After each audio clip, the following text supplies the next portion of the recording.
Padre, en el nombre del Señor Jesucristo, nos presentamos delante de ti. Somos tus hijos anhelantes de tu presencia, de tu paternidad, de tu revelación, de tu palabra, de todas las cosas que son tuyas, que vienen de ti para nosotros. Tú eres nuestro máximo anhelo en este mundo, más que ninguna otra cosa. Como dijo tu palabra, ¿quién tengo yo en los cielos sino a ti? Y nada deseo en la tierra fuera de ti. Todas nuestras fuentes y todas nuestras ansias y todos nuestros deseos y anhelos más profundos son por ti y por lo tuyo. Esta noche bendícenos, bendícenos con la palabra, bendícenos con la revelación, bendícenos con la iluminación del Espíritu Santo. Habla a nuestras vidas, fortalece nuestras convicciones y nuestra esperanza. En el nombre del Señor Jesucristo. Amén. Amén. Muy bien, bienvenidos todos los que aún no he saludado. Pastor Jacqueline, Pastor Marcos, todos muy bienvenidos.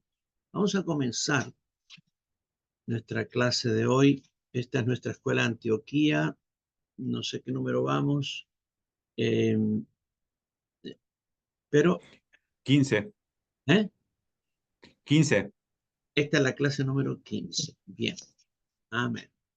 Gracias, Pastor. Hemos venido recorriendo las dispensaciones y hoy comenzaremos a hablar sobre la dispensación del milenio, del reino milenial.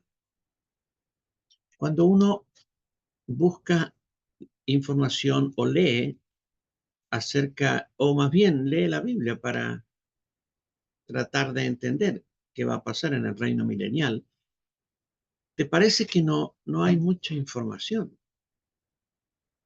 Pareciera que no, que la Biblia declara llanamente que el Señor reinará por 1000 años y reinarán no solamente el Señor, sino los que reinarán con él. Y eso es todo, y que al final de los 1000 años vendrá, el diablo será soltado y de la prisión del abismo donde estará y saldrá a engañar a las naciones y entonces revelará un ejército contra el Señor que estará reinando y luego ese ejército será destruido, el diablo echado al lago de fuego y se termina todo porque hay un juicio final. Después del juicio final, cielos nuevos, nueva tierra y todo lo demás. Pareciera que eso es todo lo que tenemos sobre el milenio. Pero vamos a ver en la escritura una cantidad impresionante de información acerca del reino milenial. El reino milenial es la séptima dispensación de, de Dios estableciendo tiempos para los hombres. Dios estableció que la historia humana, desde Adán hasta el juicio final, fuera dividida en etapas muy marcadas. A estas etapas le llamamos dispensaciones. Y estas dispensaciones, desde Adán hasta el juicio final, son 7. Y después del juicio final, Dios creará cielos nuevos y tierra nueva, hará descender sobre la tierra nueva, la nueva Jerusalén, y comenzará la octava y última y eterna dispensación. Las 7 dispensaciones, ¿no es cierto? A ver si repasamos los nombres. La dispensación de la inocencia, cuando el hombre todavía no había pecado en Edén. La dispensación de la conciencia, luego que el hombre peca y es echado del jardín del Edén. Esa dispensación va hasta el diluvio. Termina el diluvio y Dios comienza una nueva dispensación que llamamos del gobierno humano. Le habla a Noé, le da promesas a Noé y empieza la tercera dispensación del gobierno humano. Mientras que esa dispensación del gobierno humano está sucediendo, Dios establece una nueva dispensación con Abraham e inicia la dispensación de la promesa, a la cual se refiere muchas veces el Nuevo Testamento, el apóstol Pablo, principalmente en las cartas apostólicas. Con Abraham entonces empieza la cuarta dispensación. La quinta dispensación viene en el Sinaí, cuando Dios saca a Israel de Egipto. Recuerden que Abraham, después Isaac, Jacob, José y toda la historia, y después por 400 años en Egipto. Y entonces empieza la quinta dispensación, que es la dispensación de la ley que Dios dio a Moisés en Egipto para el pueblo de Israel. Termina esa dispensación de la ley y comienza la dispensación de la gracia. La dispensación de la ley termina en el Calvario, en la cruz. Y en la resurrección, 3 días después, comienza la dispensación de la gracia, en la cual estamos. Estamos actualmente en la sexta dispensación. Hoy vamos a empezar a hablar de la séptima dispensación, que es la que viene, la dispensación del milenio. Eso está referido, el tiempo de esta dispensación, los años que va a durar esta dispensación, están establecidos en el libro de Apocalipsis, ¿no? Apocalipsis capítulo 20, ¿sí? Capítulo 20. Dice, vi un ángel que descendía del cielo con la llave del abismo y una gran cadena en su mano. Prendió al dragón, la serpiente antigua que es el diablo y Satanás, y lo ató por 1000 años y lo arrojó al abismo y lo encerró y puso sello sobre él para que no engañase más a las naciones, hasta que fuesen cumplidos 1000 años. Después de esto, debe ser desatado por un poco de tiempo. Versículo 4, y vi tronos, y se sentaron sobre ellos los que recibieron facultad de juzgar. Y vi tronos, y se sentaron sobre ellos los que recibieron facultad de juzgar.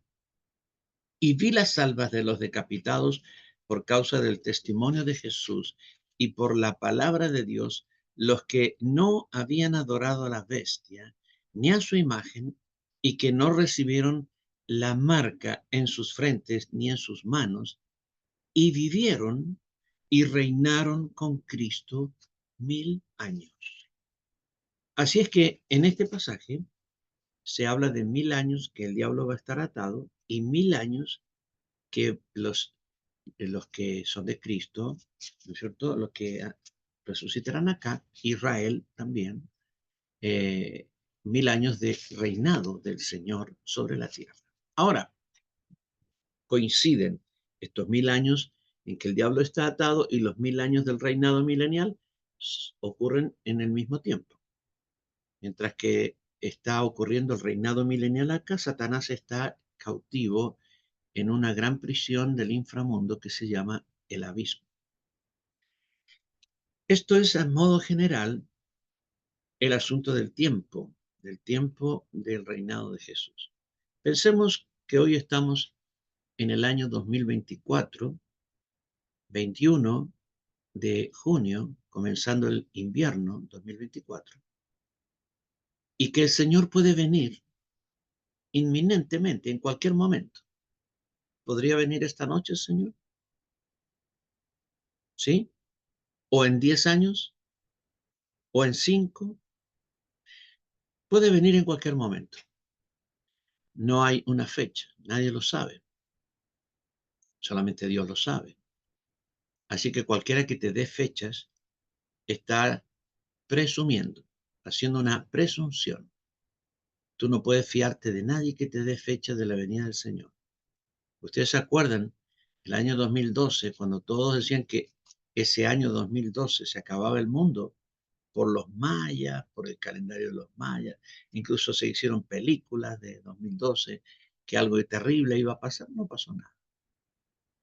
Todas las todas las fechas que se han dado hasta hoy, así perentorias, en cuanto a que Jesús vendría, no se cumplieron. Así es que todo el que te dé una fecha, el que diga que hay una fecha, está presumiendo. No es una revelación bíblica. Dios no ha dicho nada. Y todos los que dijeron fechas, todos se equivocaron. No hay uno que le acertó. Entonces, Cristo viene, nadie sabe cuándo, como ladrón en la noche. Y cuando el Señor dijo como ladrón en la noche es porque el ladrón no te avisa. Imagínate si te avisara. A las 2:36 de la mañana estaré en tu casa para robar tus cosas. ¿Verdad? Te vas a preparar, pero no te avisa, el ladrón no te avisa. Y así, usando esa figura, la figura del ladrón que no avisa, el Señor habló de su venida. Ahora miren, la venida del Señor tiene dos partes, separadas por 7 años. La primera parte es la que nadie sabe, no la segunda. ¿Por qué? Porque la primera parte es el arrebatamiento de la iglesia y puede ser en cualquier momento,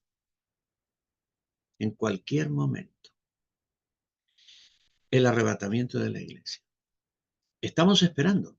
De pronto van a desaparecer de acá de la tierra millones de personas que son la iglesia del Señor y habrán resucitado millones de personas que por estos 2000 años de la vida de la iglesia han servido a Cristo, van a resucitar y van a subir con el Señor.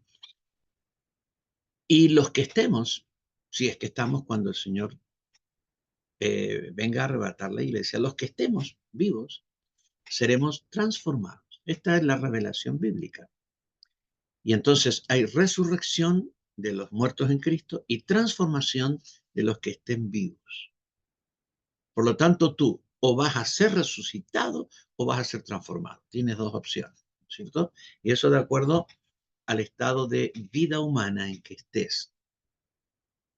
El Señor viene por nosotros, el esposo viene por su esposa, el Señor viene por ti, por ti. Amén. Di conmigo así, el Señor viene por mí, el Señor viene por mí. Amén. ¿Cuántos quieren que el Señor venga? Amén. Te viene a buscar, nos viene a buscar. Viene en plan de rescate. Él llama a esto arrebatamiento. ¿Sabes qué es arrebatar? Es tomar violentamente.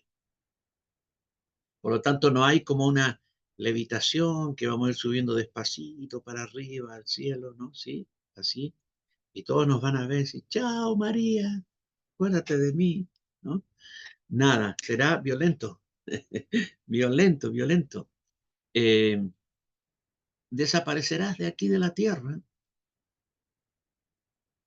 y aparecerás delante del Señor. Entonces, una vez que ocurre el arrebatamiento, que es el próximo evento profético escatológico, pasan 7 años de tribulación. La tribulación, vamos a hablar eso en próximas escuelas, acerca de los eventos, escatología. Pero la gran tribulación está dividida en 7 años, 3 años y medio de relativa paz en el mundo, y luego a los 3 años y medio se revela o se manifiesta o se declara el anticristo tal como él es. Y entonces comienza la parte dura, terrible, terrible, terrible de la gran tribulación, con un anticristo violento, posesivo, eh, tirano, un falso profeta que es exactamente igual, que hace marcar a la gente con el 666 y todo eso. Eh, Bien, y castigos del cielo, lo que está escrito en Apocalipsis, los 7 sellos, recuerden, ustedes han leído las 7 copas de la ira, ¿no es cierto? Las 7 trompetas, los 3 ayes. Todo eso va a ocurrir en esos 3 años y medio de gran tribulación. Entonces viene Cristo, arrebatamiento, ¿no? Lleva a su iglesia. Pasan 7 años de tribulación y a los 7 años el Señor desciende con nosotros, su iglesia, para gobernar este mundo. Y entonces destruye el poder del anticristo, el gobierno del anticristo. El anticristo y el falso profeta son echados vivos en el lago de fuego. Y entonces ocurren muchos eventos. En final, cuando Cristo viene, ocurren muchas cosas que vamos a ver hoy día. Y comienza la gran, el milenio. Termina la gran tribulación y comienza el reinado del milenio, el reinado de Cristo. Es un poco el calendario. Muy bien. Ahora, cuando Cristo desciende, dije que hay dos aspectos de la venida del Señor, dos tiempos. El primero es secreto. Cristo viene secretamente. Y a esto la Biblia le llama el arrebatamiento. El arrebatamiento. Jesús lo declaró así, dijo en capítulo 14 de San Juan: voy pues a preparar lugar para vosotros, para que donde yo esté, ustedes también estén. Y si me fuere y os prepararé lugar, vendré a vosotros, vendré otra vez y os tomaré a mí mismo, para que donde yo estoy, ustedes también estén. Bien, entonces el Señor declaró, profetizó eso que Él hará. Nos viene a buscar para llevarnos donde Él está. Allí arriba, en el cielo, en estos 7 años, van a ocurrir dos grandes eventos. El primero es llamado el Tribunal de Cristo. En ese Tribunal de Cristo, cada uno de nosotros dará cuenta a Dios de lo que ha hecho. Seremos juzgados.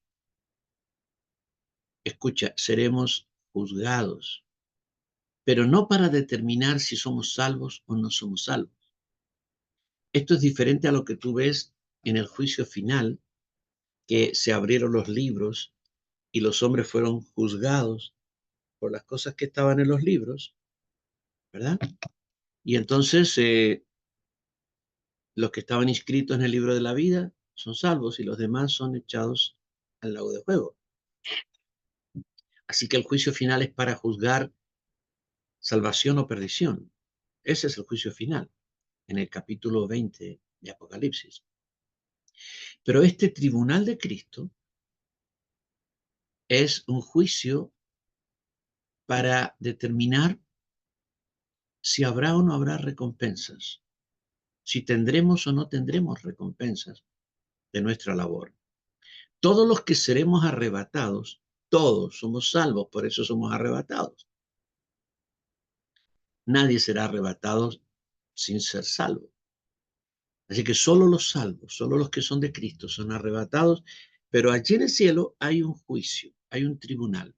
Y en ese tribunal, la obra que tú hayas hecho para el Señor, tu obra, va a ser puesta sobre un altar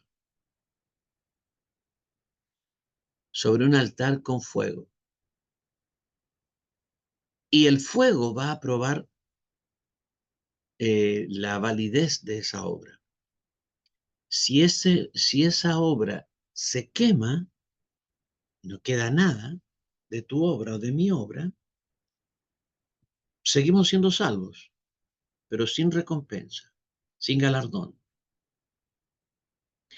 Pero si esa obra que se hizo, que hice o que hiciste, pasa el fuego y queda lo que quede de esa obra, lo que el fuego no consuma, de eso seremos recompensados.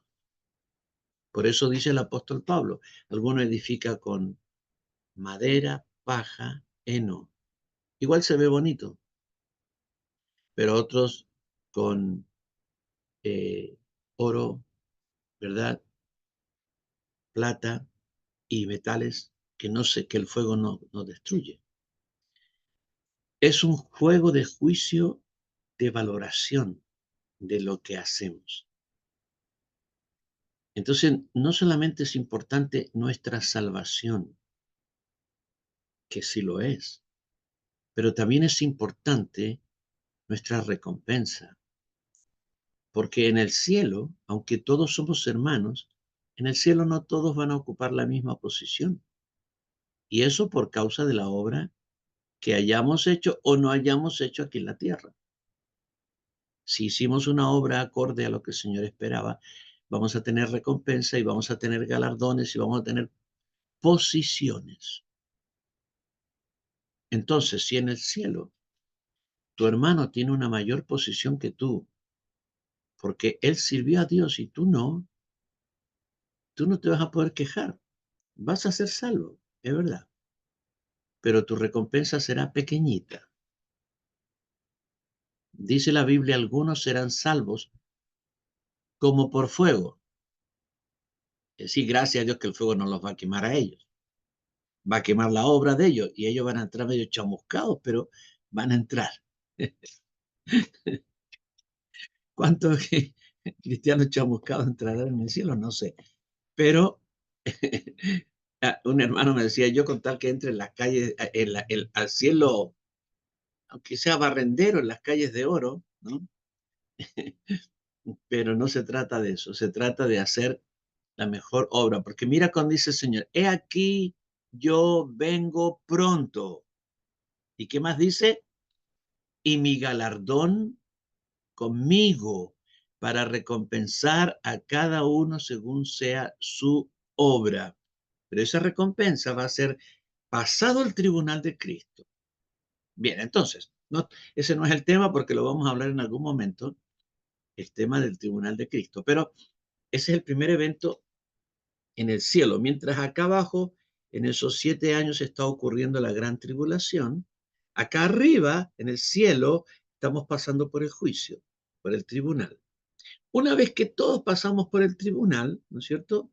Dios sabe cómo hará con millones de personas para pasar por el tribunal y entregar la recompensa. Vienen las bodas del Cordero. La iglesia, la esposa, entra en casorio, entra en matrimonio espiritual con el novio, el Señor Jesucristo. Y esa boda del Cordero maravillosa será espectacular. No te puedes dar una idea.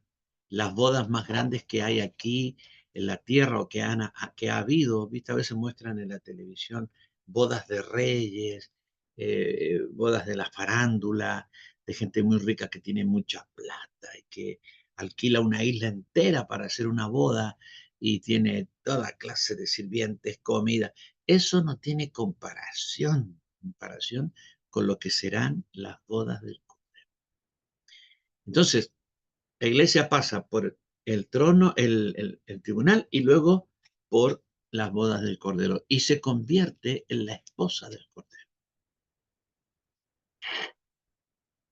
Y una vez que se ocurre la boda, en estos 7 años, terminado todos esos eventos, en la tierra está ocurriendo la gran tribulación y entonces desciende el Señor con nosotros, la iglesia, con su esposa,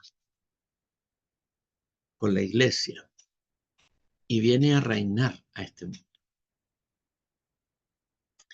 Una vez que el Señor baja, hay ciertos eventos que yo voy a mencionar acá, que le llamamos eventos previos al inicio del reinado milenial, eventos previos.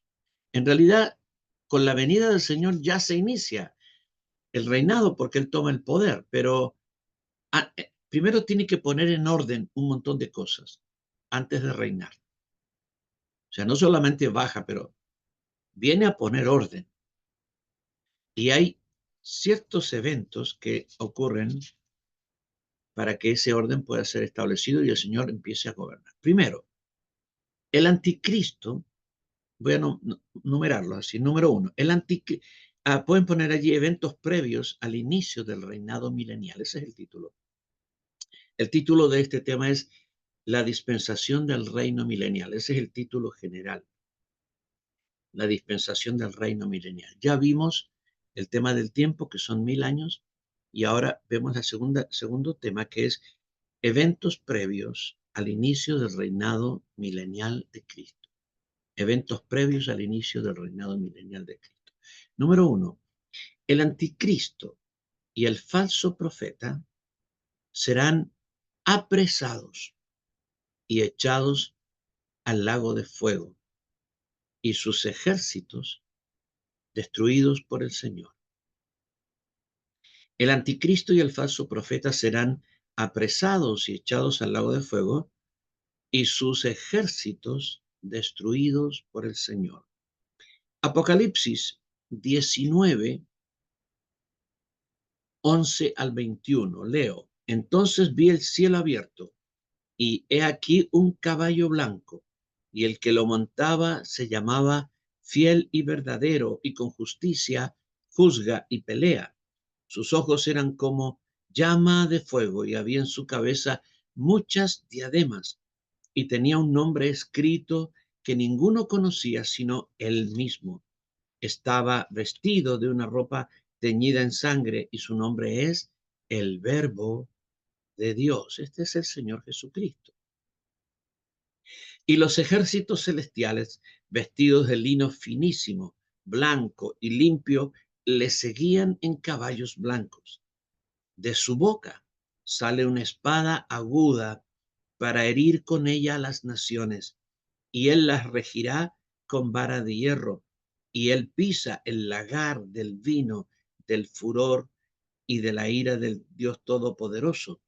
Y en su vestidura y en su muslo tiene escrito este nombre: Rey de Reyes y Señor de Señores. Y vi a un ángel que estaba en pie en el sol, y clamó a gran voz diciendo a todas las aves que vuelan en medio del cielo: venid y congregaos a la gran cena de Dios, para que comáis carnes de reyes y de capitanes, y carnes de fuertes, carnes de caballos y de sus jinetes, y carnes de todos, libres y esclavos, pequeños y grandes.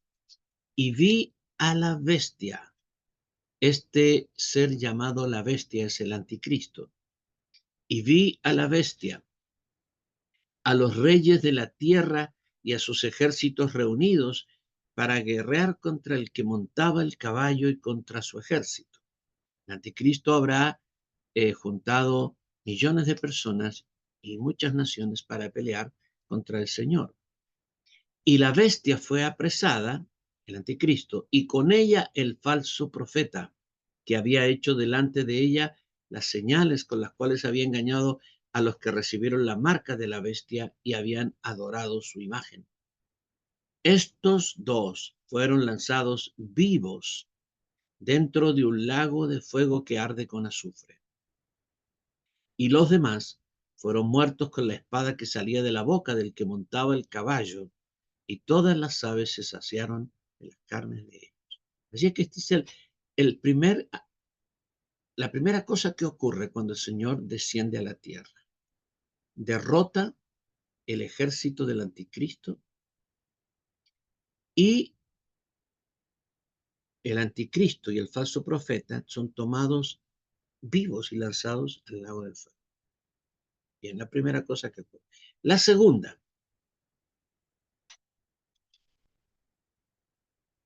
luego que el Señor Jesús destruye al anticristo, luego que el Señor Jesús destruye al anticristo y a sus ejércitos, Satanás es apresado y echado al abismo por 1000 años. Satanás es apresado y echado al abismo por 1000 años. ¿Sí?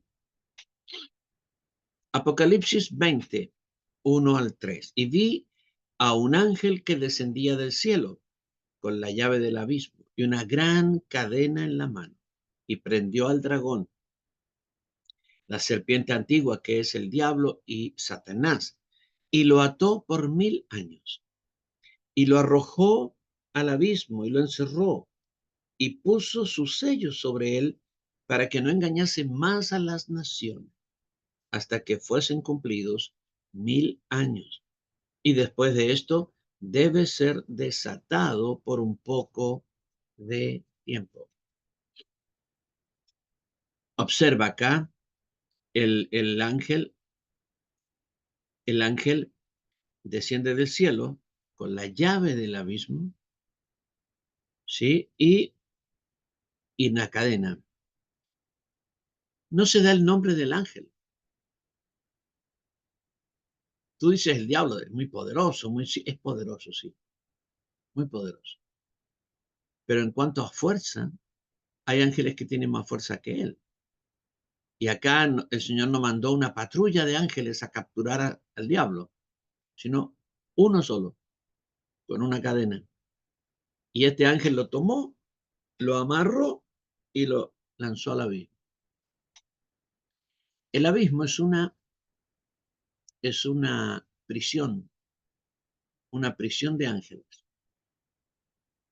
Y allí actualmente hay apresados millones y millones de seres y demonios que que aparecerán y torturarán a la gente durante la gran tribulación. Eh, y allí será echado Satanás, el diablo, el dragón, la serpiente antigua, por 1000 años. Por 1000 años. Es el segundo evento. El tercero, se realiza el juicio de las naciones. Se realiza el juicio de las naciones. ¿Qué es este juicio de las naciones? Durante la gran tribulación va a morir mucha gente. Va a morir las 2/3 de la raza humana. Van a morir. Y van a morir por los castigos divinos. Millones y miles de millones de personas van a morir. Y de los que queden, todos van a comparecer en el juicio de las naciones. ¿Cuál es el juicio de las naciones? El Señor lo mencionó hablando de el juicio de los corderos y los cabritos. Y lo leemos en el libro de Mateo, capítulo 25, y dice así: cuando el Hijo del Hombre venga en su gloria y todos los santos ángeles con él, entonces se sentará en su trono de gloria y serán reunidas delante de él todas las naciones, y apartará los unos de los otros como aparta el pastor las ovejas de los cabritos, y pondrá a las ovejas a su derecha y a los cabritos a su izquierda. Entonces el rey dirá a los de su derecha: venid, benditos de mi Padre, heredad del reino preparado para vosotros desde antes de la fundación del mundo.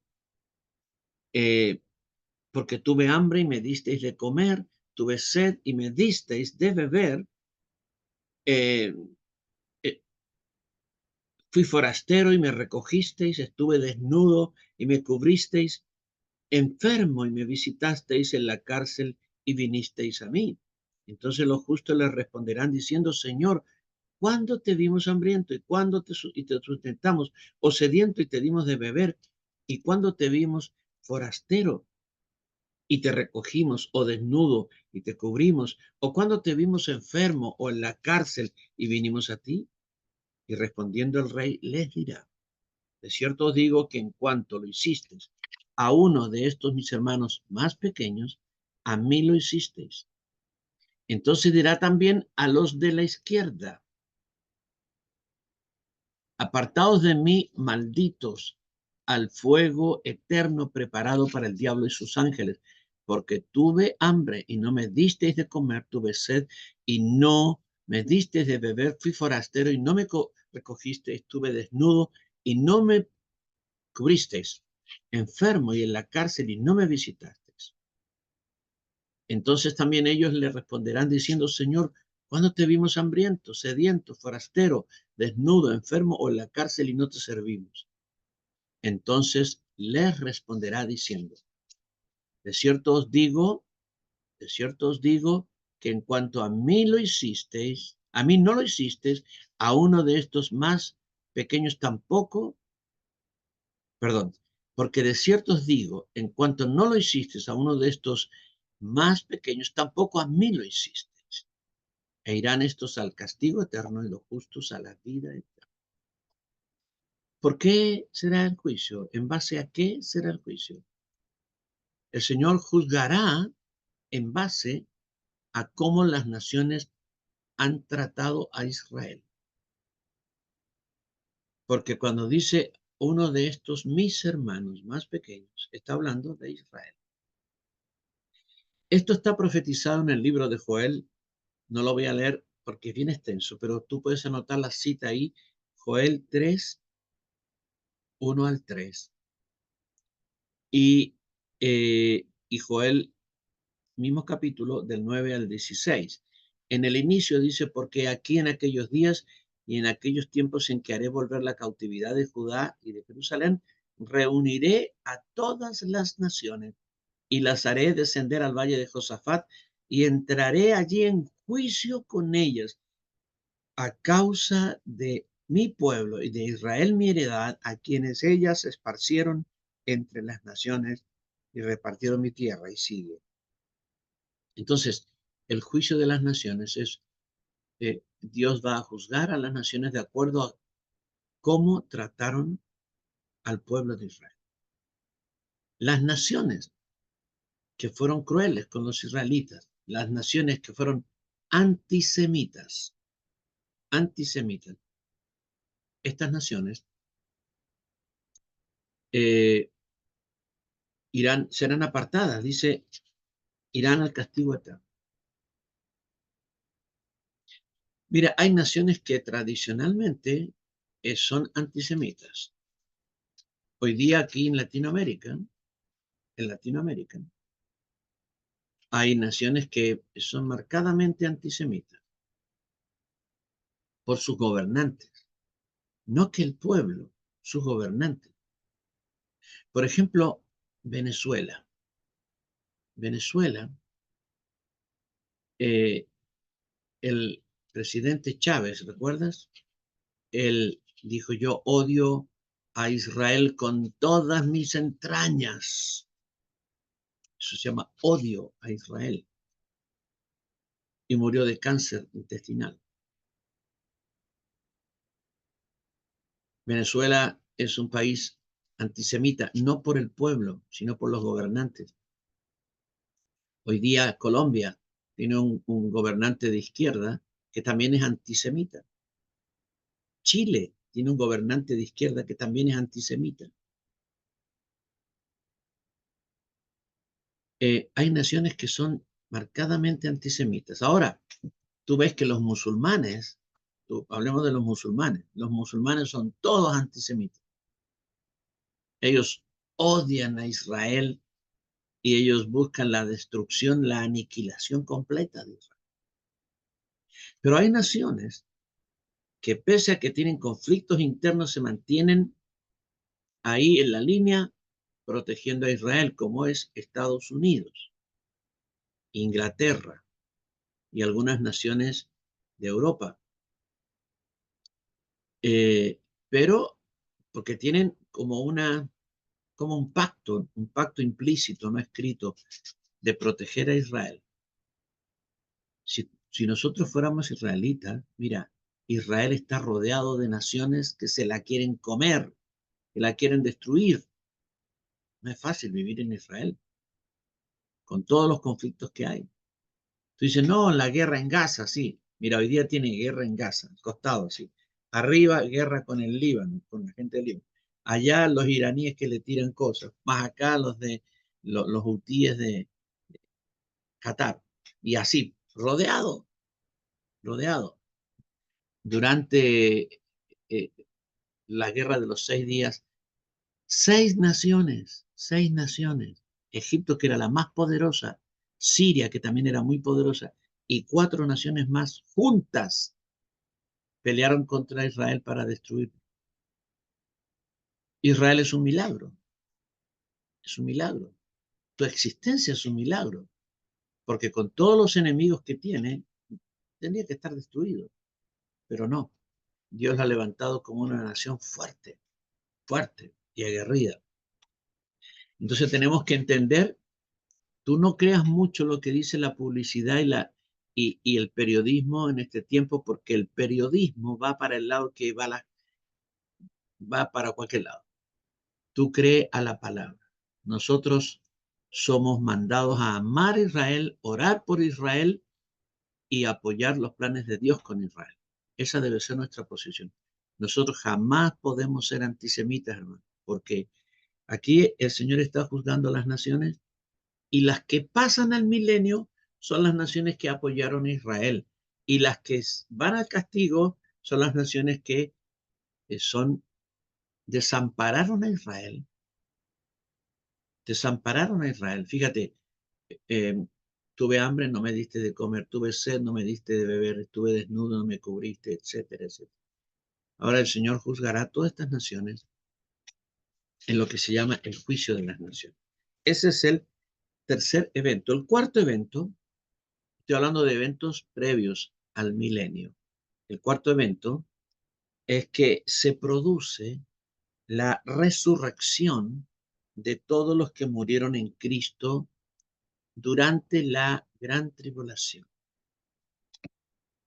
Se produce la resurrección de todos los que murieron en Cristo durante la gran tribulación.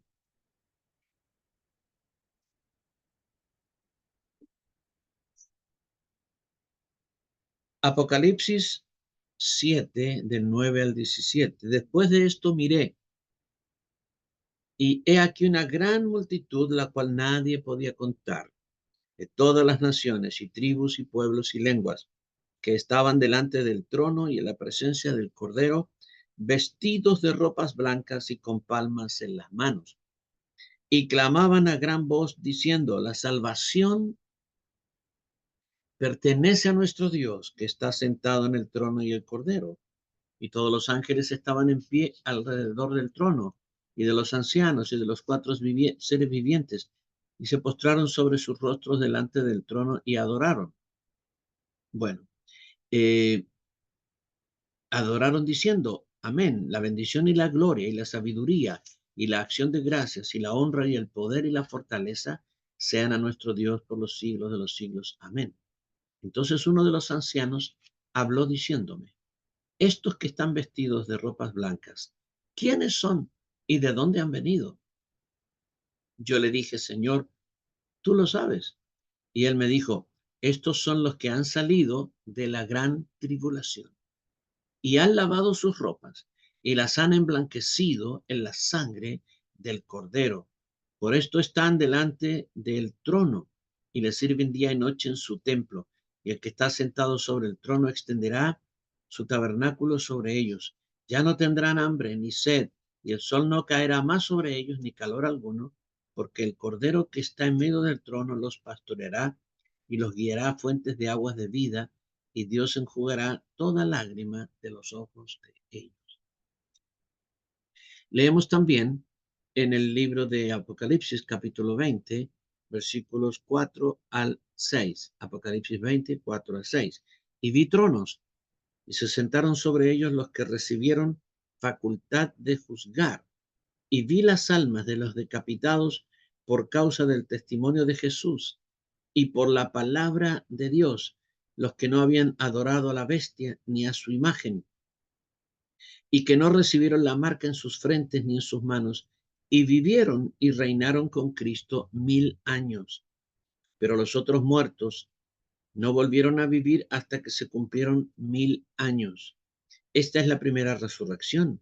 Bienaventurado y santo el que tiene parte en la primera resurrección. La segunda muerte no tiene potestad sobre esto, sino que serán sacerdotes de Dios y de Cristo y reinarán con él 1000 años. Bien, mira, esta es la resurrección. El día que el Señor venga a buscar a la iglesia, el arrebatamiento, ocurre la resurrección de todos los que han muerto para atrás, los que han creído en Cristo. Bien, esa resurrección lo que va a hacer es definir quién es quién. Entonces, todos los que han muerto en Cristo, los que ya partieron, van a resucitar y como dije, los que estemos vivos vamos a ser transformados. Luego viene la gran tribulación y la gran tribulación se va a predicar el evangelio.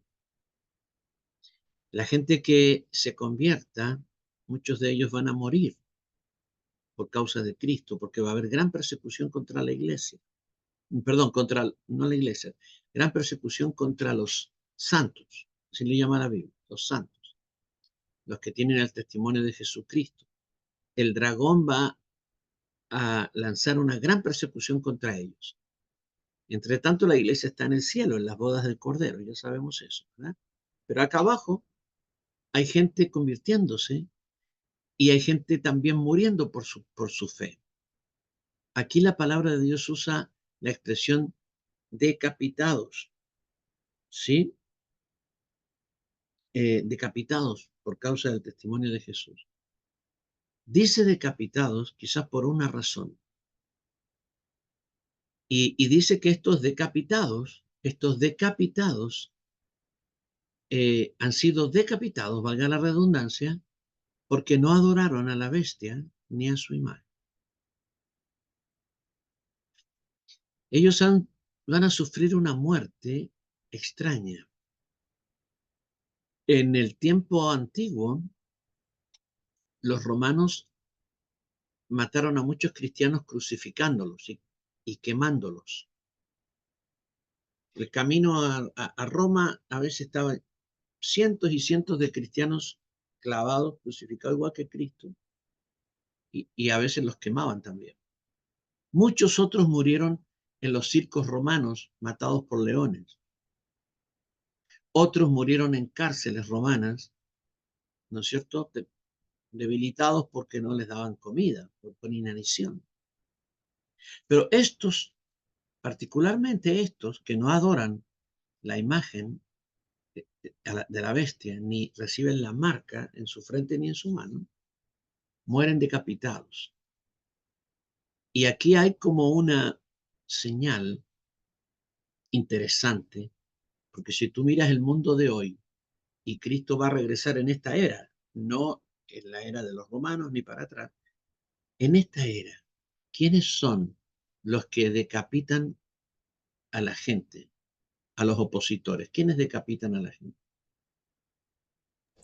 Los musulmanes. Los musulmanes.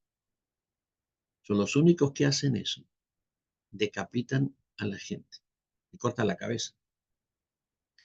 Entonces, por este pasaje, muchos están diciendo hoy día, y yo creo que es muy razonable, que el anticristo o va a ser musulmán o va a tener una fuerza musulmana muy grande persiguiendo gente y matando gente. Entonces, toda esta gente que muera, decapitados, ¿no es cierto?, golpeados, como sea, por la causa del Señor,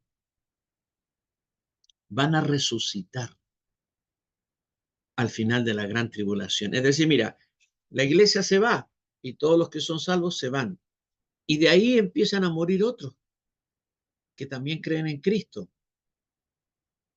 Otros, aquí en la tierra, que no son parte de la iglesia, son otro grupo de salvados. Y están muriendo, muriendo por 7 años. Y cuando terminan los 7 años y Cristo desciende, los resucita a ellos. Es el segundo grupo de resucitados. No son parte de la iglesia, son otro grupo con otro propósito divino. Porque la iglesia tiene un propósito con Dios.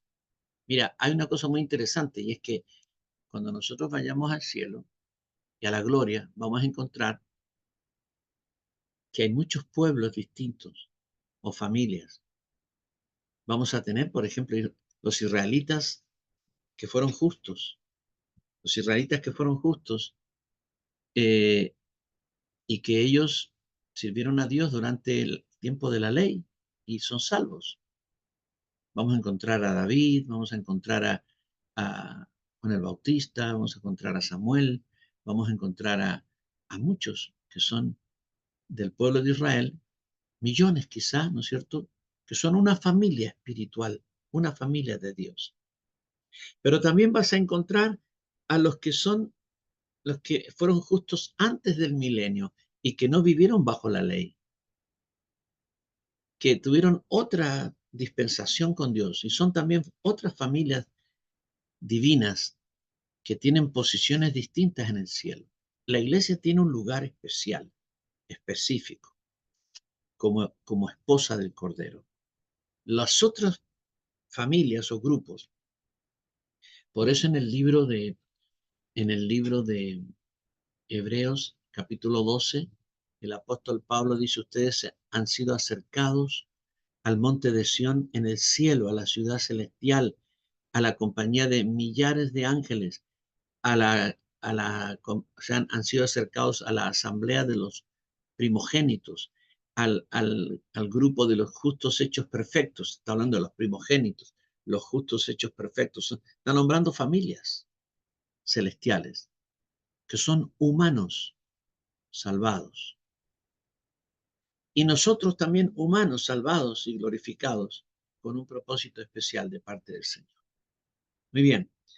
Estos que van a resucitar al final de la gran tribulación van a estar con el Señor y van a reinar con el Señor. Mucha gente va a reinar con el Señor. Muy bien, después la quinta cosa que va a suceder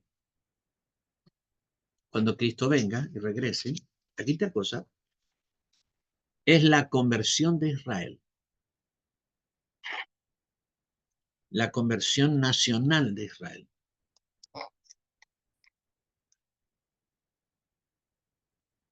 Mira, los israelitas, los judíos, crucificaron al Señor junto con los romanos.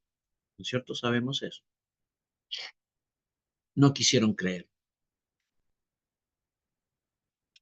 La mayoría rechazó al Señor. Aunque la iglesia fue bien grande en el siglo I, pero era un grupo pequeño igual en comparación con toda la nación. La nación Israel no quiso creer.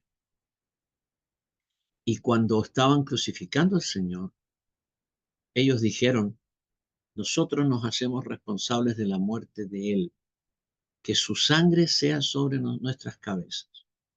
Eso le dijeron a Pilato: nosotros nos hacemos responsables de esta muerte. Crucifícalo, nosotros vamos a ser responsables. Ellos no quisieron creer. Los religiosos del tiempo de Jesús fueron completamente opositores al Señor y el pueblo siguió a sus líderes religiosos. De manera entonces que Israel no creyó. Israel siguió con su vida. La iglesia estuvo un tiempo, ¿no es cierto?, en paz, ahí creciendo, y de pronto empezó la persecución con Saulo, que persiguió a la iglesia. Después muchos israelitas se fueron de Israel por la persecución y Jesús había profetizado y había dicho: no quedará piedra sobre piedra que no sea derribada. Ustedes estén atentos con las cosas que van pasando, porque va a venir y Jerusalén y el templo va a ser destruido. Oren para que su huida no sea en invierno. Y entonces el Señor les estuvo advirtiendo, porque 40 años después que el Señor murió, vinieron los romanos y destruyeron Jerusalén y destruyeron el templo, piedra sobre piedra. Sacaron, el templo estaba construido con piedras, con grandes piedras. Sacaron todas las piedras, dejaron destruido completamente el templo. Entonces, Israel tampoco creyó, los israelitas no creyeron. Mira, fueron esparcidos, perseguidos, perdieron su tierra.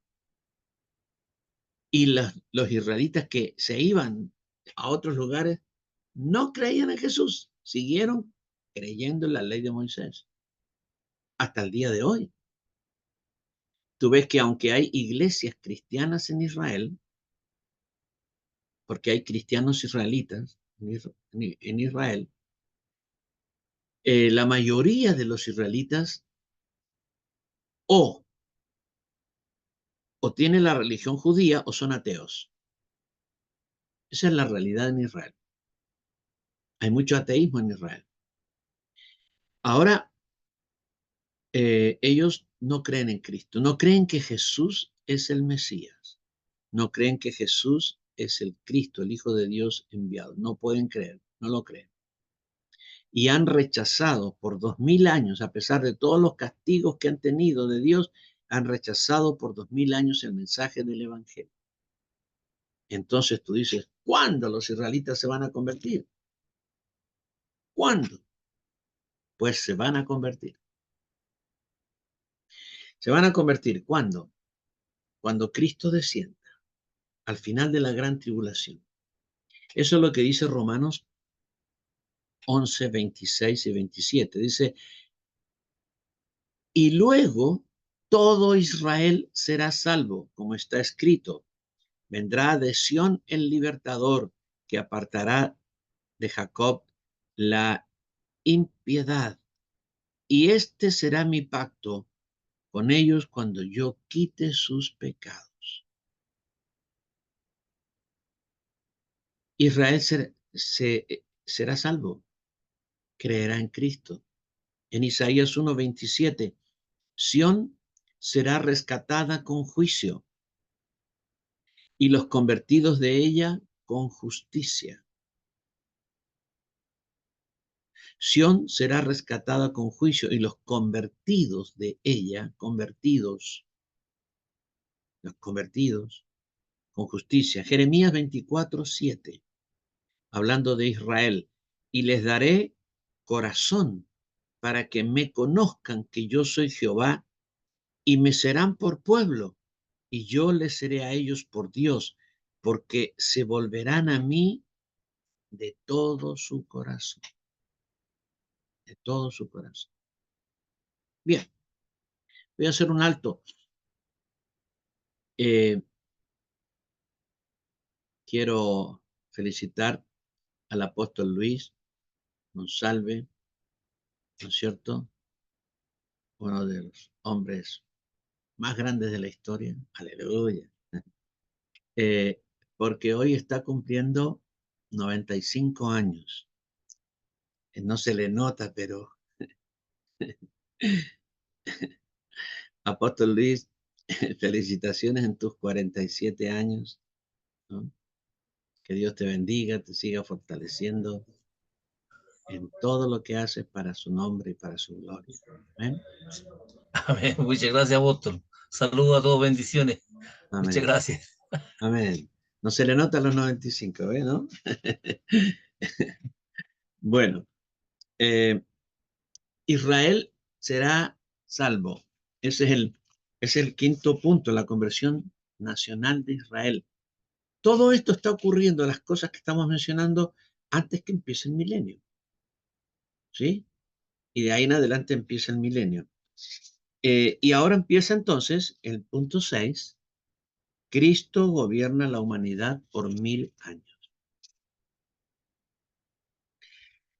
Apocalipsis 24-6, lo leemos de nuevo. Vi tronos y se sentaron sobre ellos los que recibieron facultad de juzgar, y vi las almas de los decapitados por causa del testimonio de Jesús y por la palabra de Dios, los que no habían adorado a la bestia ni a su imagen, y que no recibieron la marca en sus frentes ni en sus manos, y vivieron y reinaron con Cristo 1000 años. Bien, estos son los eventos previos. Vamos a describir un poco esta dispensación. Primero, ¿por qué se le llama reino milenial, dispensación del reino milenial? Se le llama así simplemente porque por 1000 años Jesucristo va a estar reinando en la tierra. Por 1000 años el Señor va a estar reinando en la tierra. El reinado de Jesús será en estos 1000 años literal, físico, político.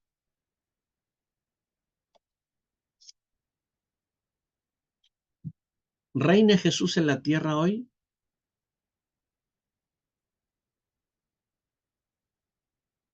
¿Reina en la tierra hoy? Sí, en tu corazón, en mi corazón, en la iglesia. Pero es un reinado espiritual, un reinado espiritual. Pero durante 1000 años el Señor va a estar reinando aquí como un gobernante, literal, literal, físico, político. La gente lo verá, Él se manifestará. Entonces, eh, la capital del reinado del Señor será Jerusalén, su central de gobierno, Jerusalén, en Israel. Israel será el centro del gobierno divino durante estos 1000 años y Jerusalén la capital política del imperio de Jesús, porque será un imperio. En Isaías 2, del 1 al 4, Isaías 2, del 1 al 4, lo que vio Isaías, hijo de Amós, acerca de Judá y de Jerusalén, acontecerá en lo postrero de los tiempos, que será confirmado el monte de la casa de Jehová como cabeza de los montes. Mira, cuando habla del monte, aquí habla de nación política.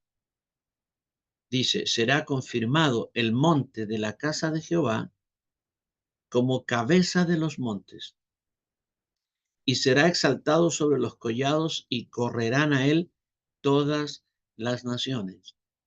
La palabra monte aquí se refiere a una realidad política, a un país, a una nación, a una ciudad de gobierno. Por lo tanto, aquí está hablando de Jerusalén, está hablando de Israel, el monte.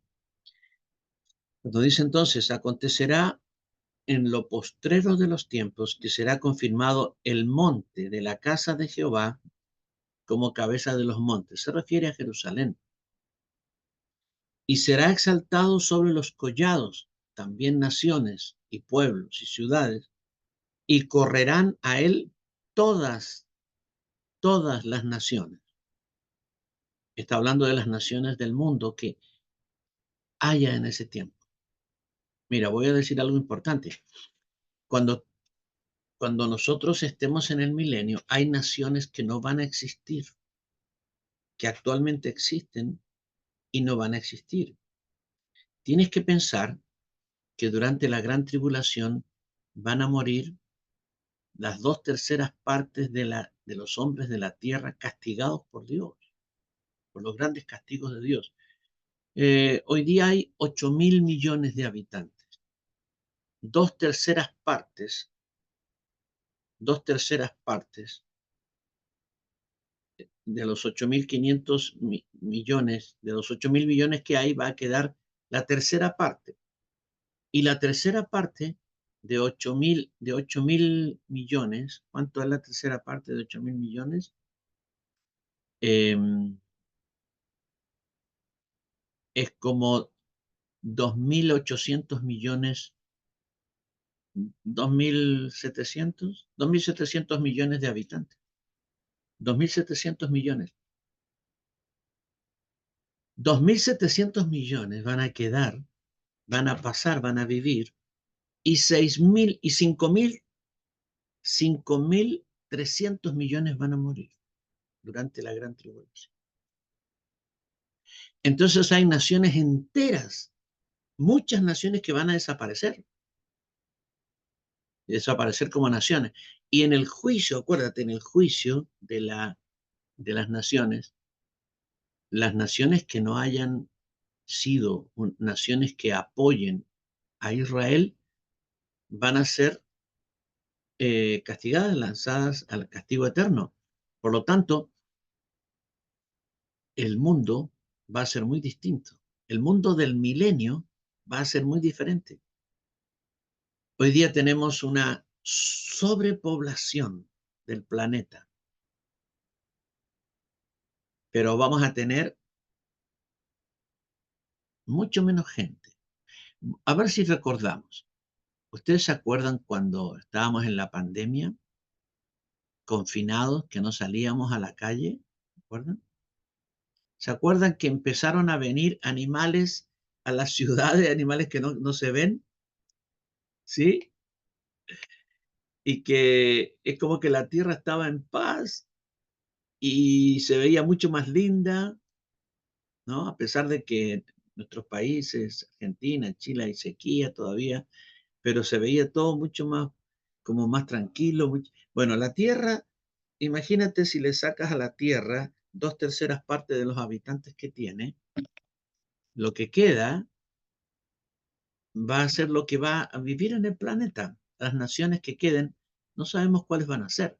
Israel va a estar, porque Israel es la nación de Dios con la cual él va a reinar.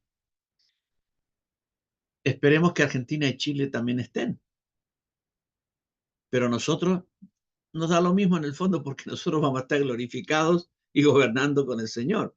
Pero como naciones, por el amor que tenemos a nuestros países, ¿no es cierto? Que de dónde nacimos. Pero como sea que sea,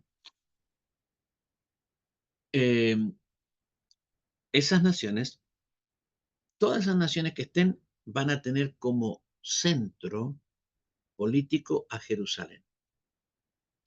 Por eso se le llama el monte de la casa de Jehová. El templo va a ser reconstruido. Y a eso se refiere con la casa de Jehová. Y el monte es la ciudad. Aquí se le llama monte a la ciudad o al sistema político, ¿no? Bueno, entonces sigue. Y correrán a él, a este monte que es Jerusalén, las naciones. Y vendrán muchos pueblos y dirán, venid y subamos al monte de Jehová, a la casa del Dios de Jacob. Sí, es más específico todavía, de Israel.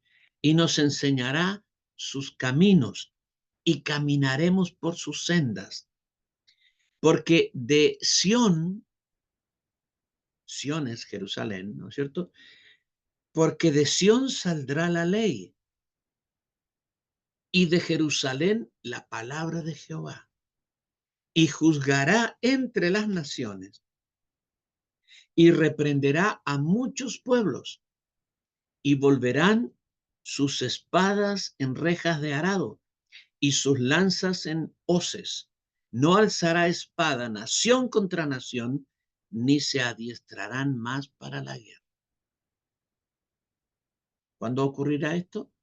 En el milenio. Estamos empezando a describir el milenio. Hablamos de los eventos previos a empezar el milenio, pero ahora estamos ya entrando y describiendo el milenio. La capital del mundo será Jerusalén. Jeremías 3:17, Jeremías 3:17, en aquel tiempo llamarán a Jerusalén trono de Jehová, y todas las naciones vendrán a ella en el nombre de Jehová en Jerusalén, eh, ni andarán más tras la dureza de su corazón. Bien, entonces, esto es lo primero, ¿no? Ahora, para entender el milenio, tenemos que entender el tema de los pactos. Ustedes recuerdan que un principio que hemos venido repitiendo vez tras vez cuando entramos a una nueva dispensación, a estudiar una nueva dispensación, hemos dicho que una dispensación es un tiempo específico establecido por Dios en el cual Dios trata al ser humano de cierta forma, se revela a él de cierta forma y le exige ciertas cosas, cierta forma de vida, ciertas formas de adorar, ciertos requisitos para ser salvos, etc. Cuando cambia la dispensación y pasa a otra, Dios exige otras cosas y se revela de otra manera y exige, ¿no es cierto?, tiene un plan distinto de salvación. Ahora, también establecimos que toda dispensación bíblica empieza con un pacto y termina con un juicio. La dispensación en la que estamos empezó con el pacto hecho por Jesús con sus discípulos la noche antes de ser crucificado, lo que la Biblia llama el nuevo pacto. Nuestra dispensación empieza con ese nuevo pacto y termina con el juicio de la gran tribulación. El milenio también empieza con pactos y termina con el juicio final. La destrucción de Satanás, ya definitivamente echado al lago de fuego, y el juicio final. Entonces se cumple este código de cada dispensación empieza con un pacto y termina con un juicio. Pero en el milenio hay 4 pactos que se cumplen, 4 pactos distintos que se van a cumplir en el milenio. El primer pacto es el pacto con Abraham. Este es el primer pacto que tenemos que tener en cuenta para entender el milenio. El pacto que Dios hizo con Abraham está en varios pasajes del libro de Génesis que leeremos. Génesis 12, 1 al 3. Pero Jehová había dicho a Abraham: vete de tu tierra y de tu parentela y de la casa de tu padre a la tierra que te mostraré. Haré de ti una nación grande y te bendeciré, y engrandeceré tu nombre y serás bendición. Bendeciré a los que te bendijeren, y a los que te maldijeren maldeciré, y serán benditas en ti todas las familias de la tierra. Esto es Génesis 12, 1 al 3. Génesis 12, 1 al 3. Leemos ahora Génesis 13, 14 al 17. Génesis 13, 14 al 17. Y Jehová dijo a Abraham, después que Lot se apartó de él: alza ahora tus ojos y mira desde el lugar donde estás hacia el norte y el sur y al oriente y al occidente, porque toda la tierra que ves la daré a ti y a tu descendencia para siempre. ¿Sí? Mira, en el primer pasaje que leímos, el Señor le habla principalmente de, de la descendencia de Él como una persona que va a bendecir a las naciones y a todas las familias de la tierra. Pero aquí le habla de la tierra específicamente, de la tierra que llamamos Israel. Eh, Dice: alza tus ojos y mira desde el lugar donde estás hacia el norte y el sur y al oriente y al occidente, porque toda la tierra que ves la daré a ti y a tu descendencia para siempre. Haré tu descendencia como el polvo de la tierra, que si alguno puede contar el polvo de la tierra, también podrá contar tu descendencia. Levántate, ve por la tierra a lo largo y a lo ancho de ella, porque a ti la daré. Luego en Génesis 15, del 5 al 7. Génesis 15, del 5 al 7. Y lo llevó fuera y le dijo: mira ahora los cielos y cuenta las estrellas si las puedes contar. Y le dijo: así será tu descendencia. Y creyó a Jehová y le fue contado por justicia. Y le dijo: yo soy Jehová que te saqué de Ur de los Caldeos para darte a heredar esta tierra. Leemos también en Génesis 15, ahí mismo, versículos 18 al 21. En aquel día hizo Jehová un pacto con Abraham, diciendo: a tu descendencia daré esta tierra, desde el río de Egipto hasta el río grande, el río Éufrates, la tierra de los ceneos, los ceneseos, los admoneos, los heteos, los fereceos, los refaitas, los amorreos, los cananeos, los gergeseos y los jebuseos. Bien. Y por último, Génesis 17, del 1 al 8, que no lo vamos a leer, pero le promete nuevamente la descendencia y la tierra. Pero mira, la tierra que le promete empieza en el río de Egipto, en la parte sur, ¿sí? Y sube por todo el costado del Mediterráneo y llega hasta el Éufrates. Hoy día es imposible que esa tierra sea de Israel, porque a la mitad de esa tierra, de esos límites, hablando de sur al norte, Israel llega hasta la mitad. Después está Líbano, aquí, Siria, un gran país, y Siria llega hasta al Éufrates.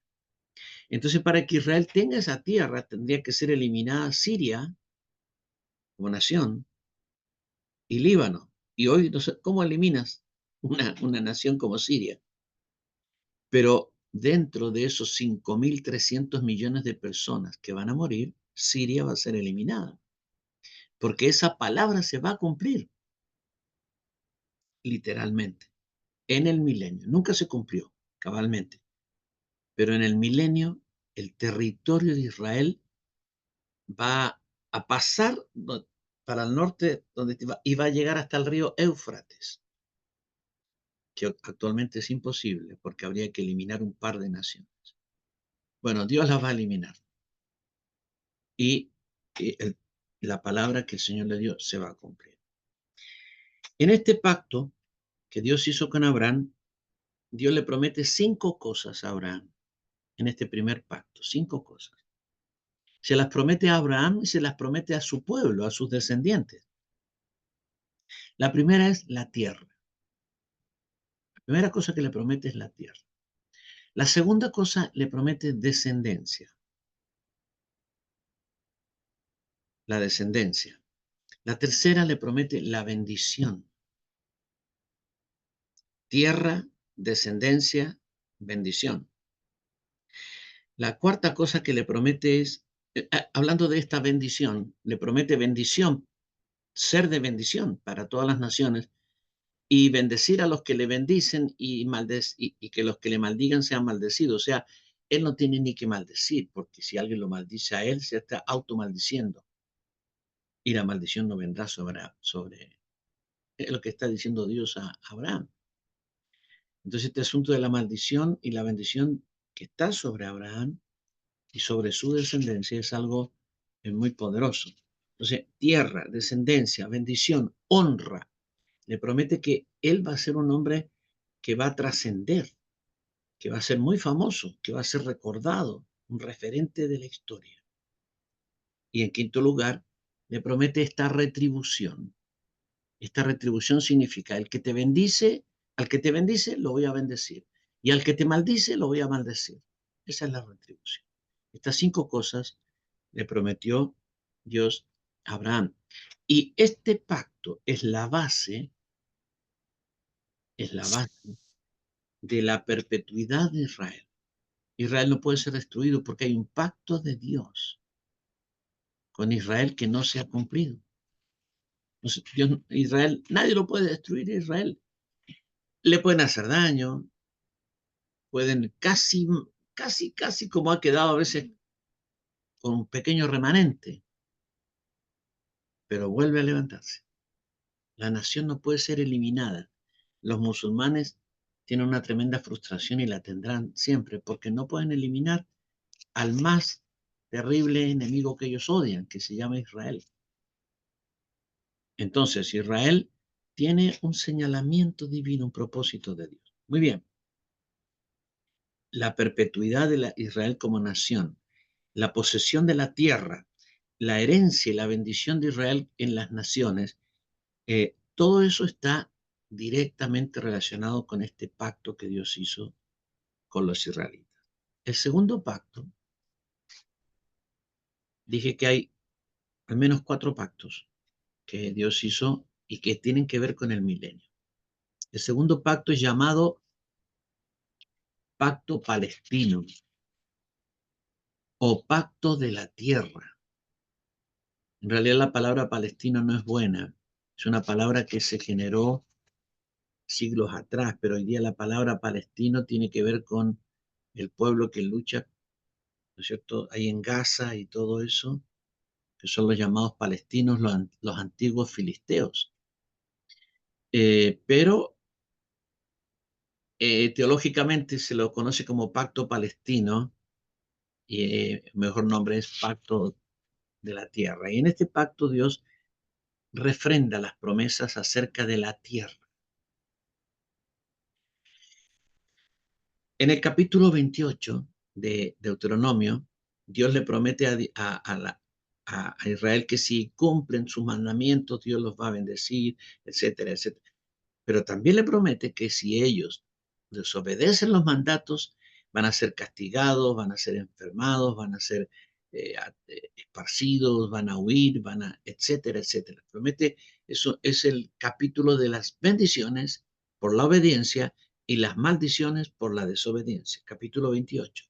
En el capítulo 29, está Dios a través de Moisés repitiendo muchas cosas y termina en el capítulo 30 haciendo este pacto, 30 del 1 al 10.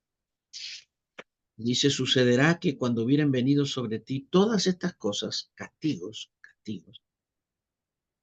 la bendición y la maldición que he puesto delante de ti, y te arrepintieres en medio de todas las naciones donde te hubiera arrojado Jehová tu Dios, y te convirtieres a Jehová tu Dios, y obedecieres a su voz conforme a todo lo que yo te mando hoy, tú y tus hijos con todo tu corazón y con toda tu alma, entonces Jehová hará volver a tus cautivos y tendrá misericordia de ti y volverá a recogerte de entre todos los pueblos donde te hubiera esparcido Jehová tu Dios.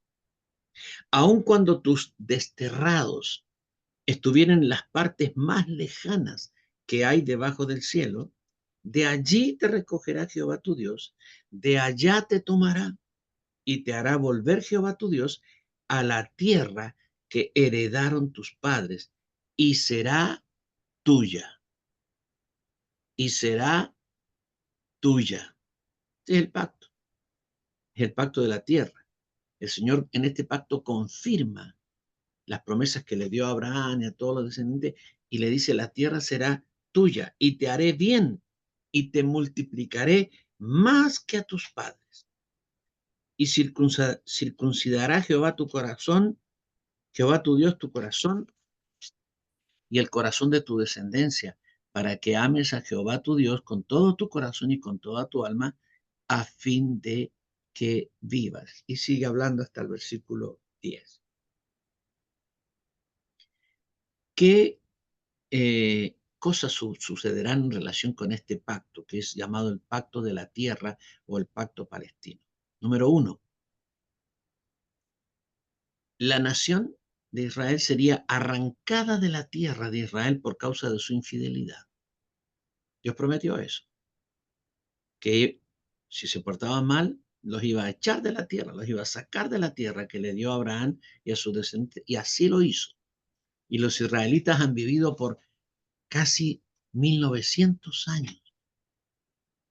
Este es un milagro impresionante, la supervivencia de Israel, porque vivieron 1900 años sin tierra, sin lugar entre las naciones, y conservaron su identidad, y conservaron su ley, y conservaron su cultura, y conservaron su música, y conservaron todo por 1900 años.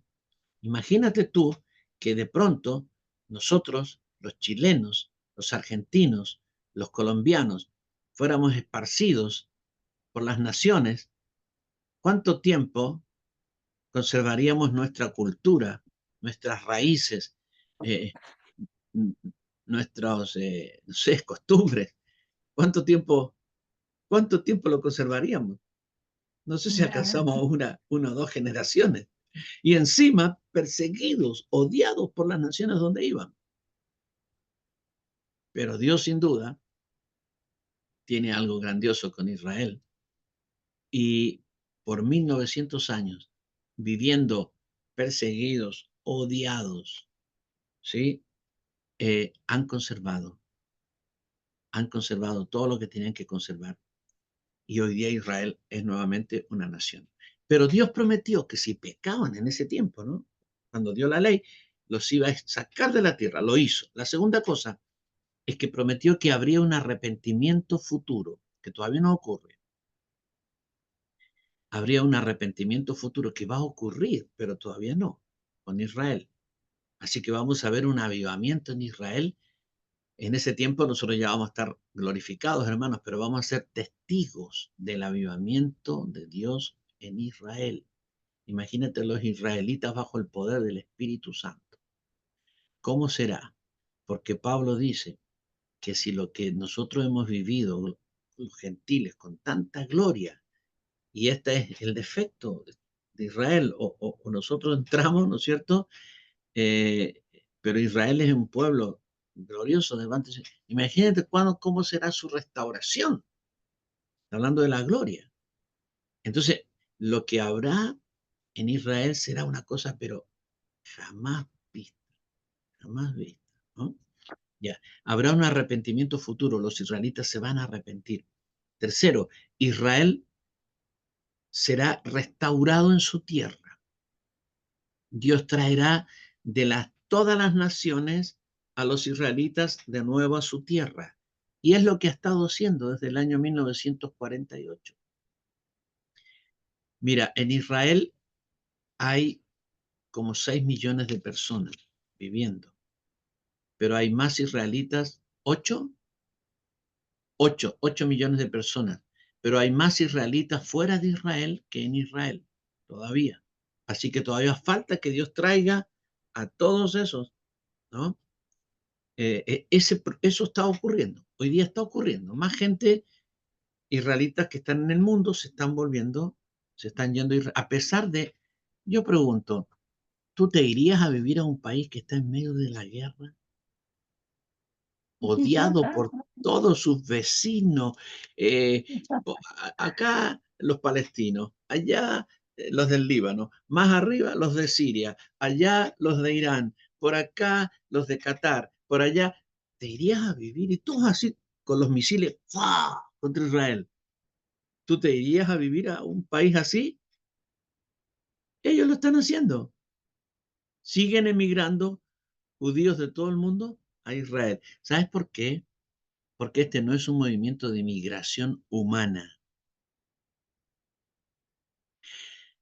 ¿No es cierto? Nosotros hemos vivido la migración humana, la migración por causa de problemas en los países. Nosotros tenemos en nuestras naciones hermanos de aquí de Sudamérica, de distintas naciones que han migrado de sus países por causa de la economía. También hace muchos años atrás, hace 50 años atrás, en Chile hubo grandes migraciones de gente hacia Argentina, hacia Venezuela, hacia Perú, y hoy día se repite para este lado, para acá, nunca tenemos que olvidar eso, ¿no es cierto? Eh, pero estas migraciones son por cuestiones políticas, porque la gente lo está pasando mal, porque son perseguidos políticamente en sus países, porque no tienen trabajo, por mejor esperanza de vida para los hijos. Pero esta migración de israelitas que están en el mundo hacia Israel no es por ninguna de esas causas, porque los israelitas que están en los distintos países del mundo no son pobres. ¿Conoces algún judío pobre? ¿No?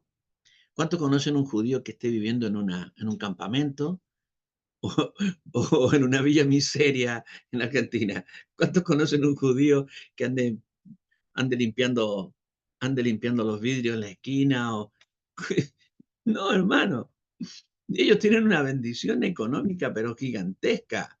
Dios les ha dado la bendición la bendición de poder hacer dinero. ¿Cuántos quieren esa bendición? Yo no se la puedo dar, se la puede decir. Así que no pongan la mano ahí porque...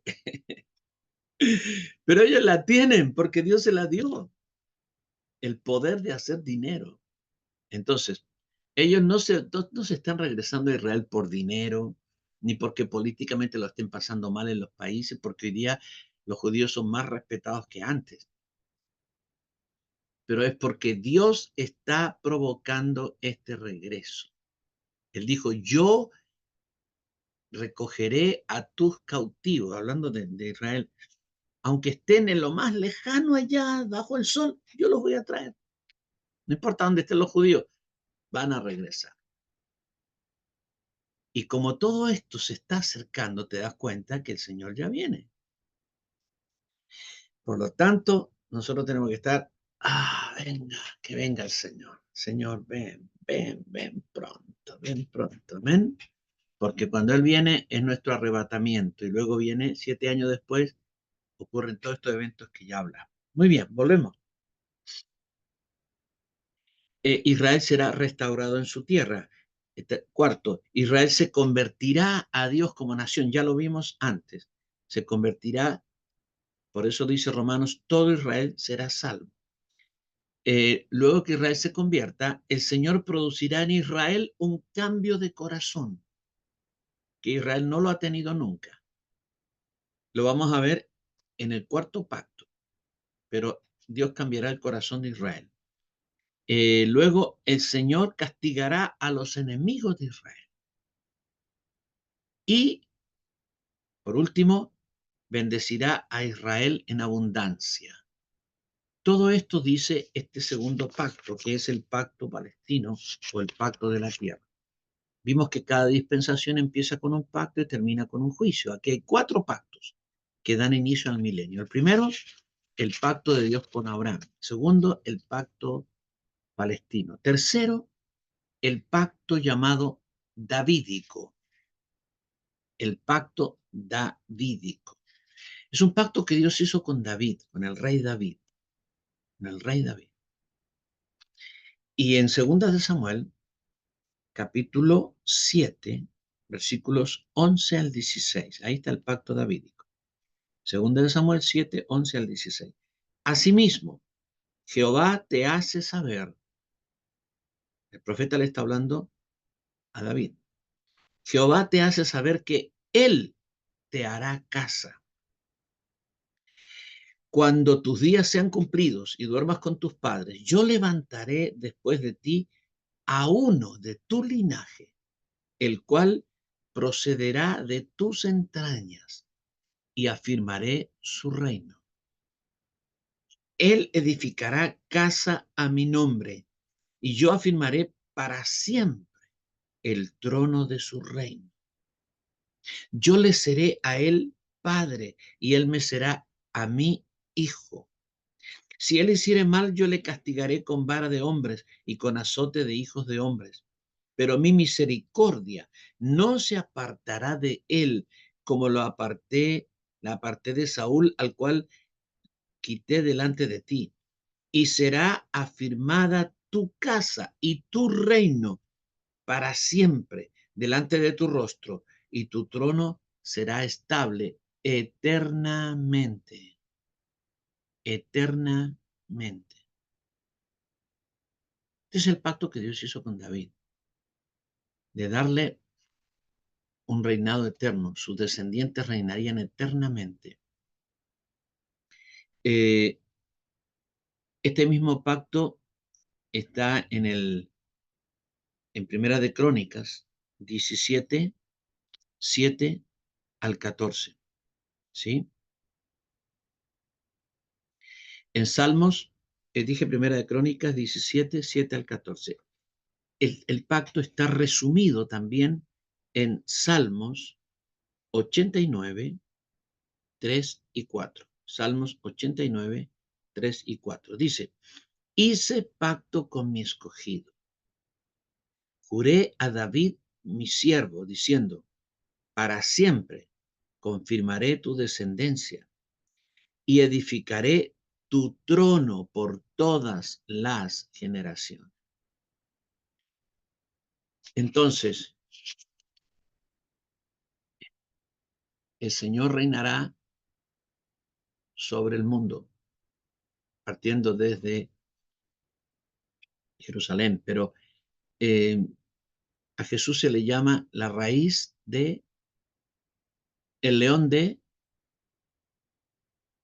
Jesús, es el león de Judá y la raíz de David. Todo esto habla de Jesucristo como rey. Jesucristo como rey. Jesucristo es el cumplimiento pleno de la promesa que Dios hizo a David. El Señor viene para reinar el mundo. Y el que va a reinar el mundo, sobre el mundo, es un descendiente de David. Es Jesucristo. En la carne, descendiente en la carne. En este pacto davídico hay 6 cosas importantes que tenemos que rescatar. Primero, Dios establece definitivamente a Israel en la tierra que le prometió. Esto es lo que dice el pacto, que Dios establecerá, dice en Primera de Crónicas 7:14,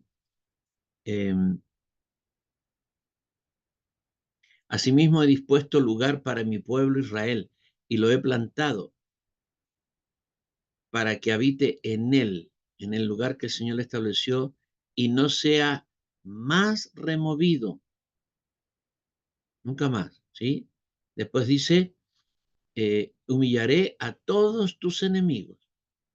Bueno, entonces, primero, en el pacto Dios establece el lugar definitivo para su pueblo Israel. Segundo, el Señor humillará a los enemigos de Israel, la humillación de los enemigos de Israel. Tercero, Jehová le edificará casa a David. Cuando habla de la casa de David, está hablando de la descendencia familiar, la casa de David.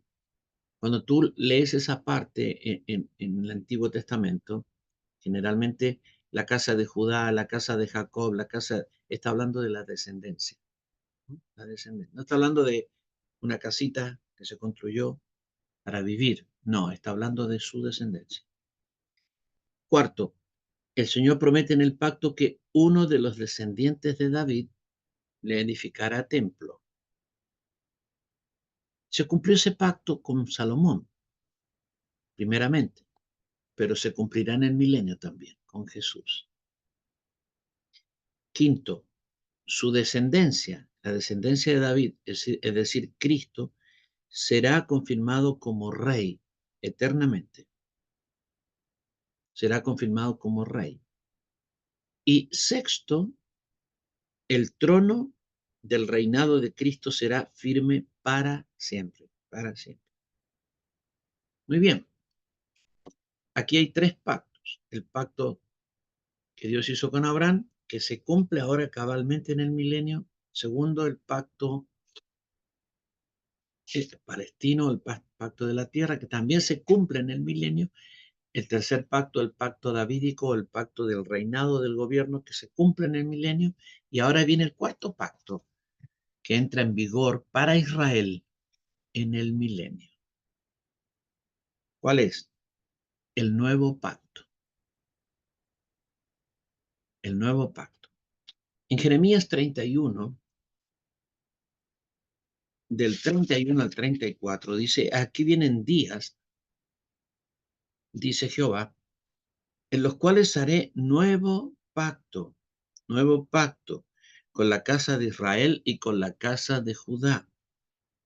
No como el pacto que hice con sus padres el día que tomé su mano para sacarlos de la tierra de Egipto, porque ellos invalidaron mi pacto. Aunque fui yo un marido para ellos, dice Jehová. Pero este es el pacto que haré con la casa de Israel después de aquellos días. Dice Jehová, daré mi ley en su mente y la escribiré en su corazón, y yo seré a ellos por Dios, y ellos me serán por pueblo.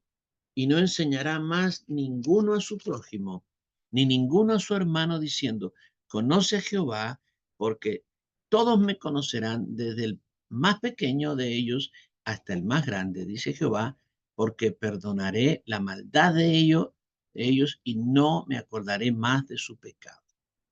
Nosotros conocemos estas palabras porque están en Hebreos, en el libro de Hebreos, y están relacionadas con la iglesia, con nosotros. Cuando el nuevo pacto fue profetizado para Israel, porque la iglesia era un misterio no revelado. Nadie sabía que venía la iglesia, que iba a existir la iglesia. Nadie nunca lo supo, ni lo sospechó, que Dios tenía un segundo pueblo, no terrenal, sino celestial, que es la iglesia. Y que en ese pueblo se cumpliría primeramente el nuevo pacto.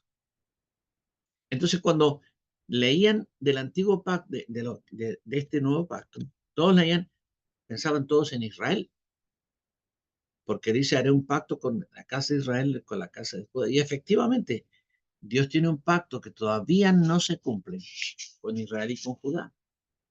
Y ese pacto implica que el Señor va a regenerar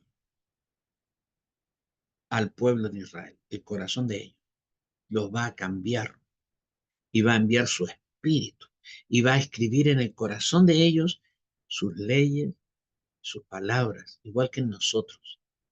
Los israelitas van a tener experiencias muy similares a las nuestras, experiencias con el Espíritu Santo, experiencias de revelación, las van a tener, pero todavía no. ¿Cuándo va a ocurrir esto? En el milenio. En el milenio se va a cumplir el nuevo pacto en ellos. Hace 2000 años que se está cumpliendo en nosotros, porque venimos a Cristo como vinimos y Él nos transforma y Él nos da un nuevo corazón y pone un espíritu nuevo dentro de nosotros y escribe su ley dentro de nosotros. Bueno, en fin, todo lo que vivimos, todos los efectos positivos de la regeneración que experimentamos día a día, la guianza del Espíritu Santo, la enseñanza del Espíritu Santo, la iluminación, las visiones, los sueños, todo eso que vivimos nosotros, lo va a vivir Israel, pero todavía no. Es en el milenio. Y en el milenio se va a cumplir este cuarto pacto. Entonces, mencionemos los pactos. Número 1, el pacto de Dios con Abraham, que se cumple cabalmente en el milenio. Número 2, el pacto palestino, el pacto de la tierra, que también se cumple en el milenio. Número 3, el pacto davídico, que es el pacto de el reinado, ¿no? Dios prometiendo un rey eterno que se cumple en el milenio. Y cuarto, el nuevo pacto que también se cumple en el milenio. Amén. Muy bien. Todos estos pactos empiezan a regir, empiezan a ser eh, oficiales, oficiales. Cuando Cristo regrese en gloria al final de la gran tribulación. Amados, hemos visto esta primera parte del tema del milenio. Empecé diciendo que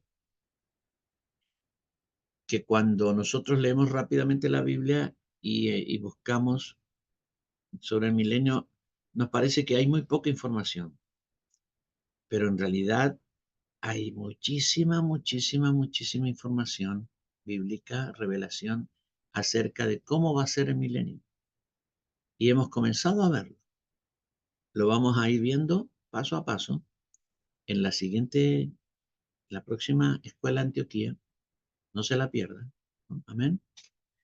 Y vamos a estar haciendo pues toda esta eh, ampliación de la última dispensación en este planeta, porque después, tú sabes, la tierra va a ser destruida y Dios va a hacer cielo nuevo y tierra nueva después del juicio final y empieza la última octava dispensación, la dispensación eterna.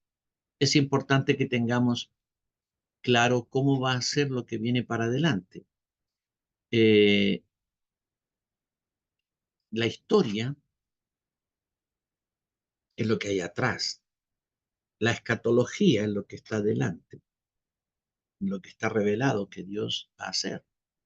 No está revelado todo, cada detalle, pero cuando tú estudias todo esto que vamos a hablar sobre el milenio, te va a dar una idea de cómo va a ser lo grandioso, lo hermoso, lo tremendo, lo potente que va a ser ese reinado por 1000 años. Y vamos a ver también cuál va a ser nuestro lugar y nuestro rol en este reinado durante estos 1000 años. Amadísimos, vamos a orar y vamos a concluir en el nombre de Jesús. Estamos muy contentos, Padre, por haber podido estar abriendo nuestro corazón, aprendiendo tu palabra, recibiendo tu enseñanza, tu instrucción. Que cada vez que nos juntemos, tu gracia esté sobre nosotros, hablándonos, revelándonos, mostrándonos todo aquello que está en tu corazón y es tu voluntad. Gracias por la vida de cada uno de tus siervos que hoy se han conectado. Bendice sus vidas, bendice su familia, bendice su economía, bendice su salud, bendice sus ministerios, bendice sus discípulos, sus iglesias, bendice todo lo que has puesto en la mano de ellos, papá. Bendícelos, bendícenos a todos nosotros con tu gracia, mi Señor. Que así sea, en el nombre del Señor Jesucristo. Amén, amén y amén. El Señor bendiga la vida de cada uno de ustedes, mis amados. Nos estamos viendo la próxima, con la gracia del Señor. Nos estaremos viendo. Miren, voy a decir algo porque mañana sábado teníamos proyectada una capacitación sobre escatología, sobre sí, guerra espiritual y cartografía y otros temas. Pero a causa de unas peticiones que he recibido, porque la red de nuestro apóstol Eduardo tiene culto los días sábados. Entonces los sábados ellos no pueden estar. Evidentemente tienen que estar en su reunión. Entonces vamos a hacer esto el viernes próximo, que sería el viernes 28. Nuestros jóvenes, Ministerio de Jóvenes, tiene una clínica de liderazgo. Ya empezaron, estuvo muy, muy interesante la primera vez. Así es que todos los que participaron en la clínica y los que quieran, tú vas a recibir capacitación sobre liderazgo. Entonces es muy bueno que puedas estar el próximo viernes. Nos mandan el link a nosotros lo mandamos a ustedes, ¿sí? Y entonces participa de la clínica, eso será el viernes 28. Y el siguiente viernes, primer viernes de julio, que es 5 de julio, vamos a tener el entrenamiento en cartografía y guerra espiritual, el 5. Y luego el siguiente viernes vamos a tener nuevamente la escuela. Así que tenemos mucha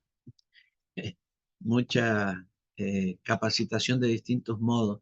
La verdad queremos esforzarnos para que cada uno crezca al máximo en la palabra y en las cosas del Señor. Ese es el propósito de nuestro esfuerzo y de citarlos a ustedes a estas reuniones que yo sé que con el frío que hace y con toda la lluvia aquí, al menos aquí,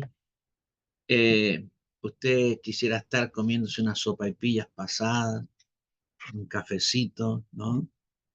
Bueno, algo, tomando una once, como se dice en Chile, una merienda en Argentina. Pero Apóstol, ¿sí? quieren puro ver el partido acá en Chile nomás. Sí, mira, todos los mundanos que no estuvieron hoy día, que los tengo a todos identificados,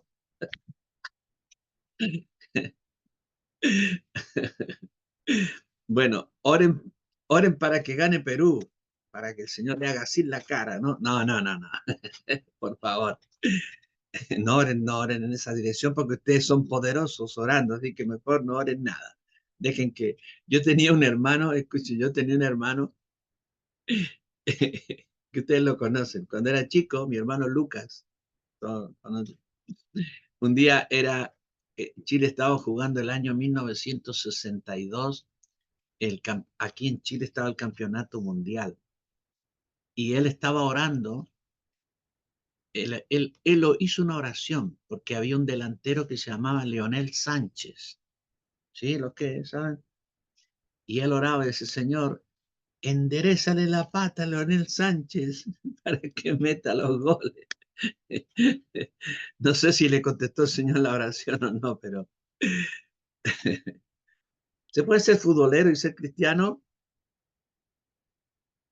No sé. Preguntémosle a algunos hermanitos, ¿no?